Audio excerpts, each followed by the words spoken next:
তারেক রহমান সাহেব বাংলাদেশে রাজনীতি করবে মাননীয় স্পিকার, এটাই খুব একটা স্বাভাবিক ব্যাপার মাননীয় স্পিকার। বিএনপির ভারপ্রাপ্ত চেয়ারম্যান তারেক রহমানের স্বদেশ প্রত্যাবর্তনের প্রকালে ব্যারিস্টার আন্দালিব রহমান পার্থর একটি ঐতিহাসিক সংসদীয় ভাষণ সামাজিক যোগাযোগ মাধ্যমে নতুন করে ভাইরাল হয়েছে। তারেক রহমান সাহেব বাংলাদেশে রাজনীতি করবে মাননীয় স্পিকার, এটাই খুব একটা স্বাভাবিক ব্যাপার মাননীয় স্পিকার।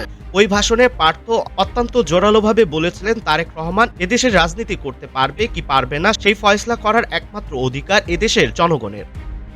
ভাইরাল হওয়া ভিডিওতে দেখা যায় আন্দালিব রহমান পার্থ সংসদে দাঁড়িয়ে আত্মবিশ্বাসের সাথে ঘোষণা করেছেন it is reality, Tarique Rahman আসবে।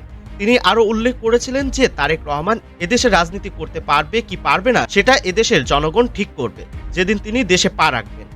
তারেক রহমানের দেশে ফেরার খবরে বিএনপির নেতাকর্মীরা এখন সেই পুরনো ভাষণের ক্লিপগুলো ব্যাপকভাবে শেয়ার করছেন।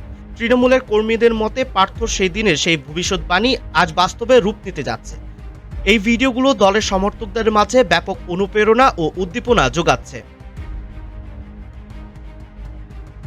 রাজনৈতিক বিশ্লেষকরা মনে করছেন একসময়ে সংসদে দাঁড়িয়ে তারেক রহমানের পক্ষে পার্থর দেওয়া সেই সাহসী ও দূরদর্শী বক্তব্যটি আজকের পরবর্তী পরিস্থিতিতে অত্যন্ত প্রাসঙ্গিক হয়ে উঠেছে।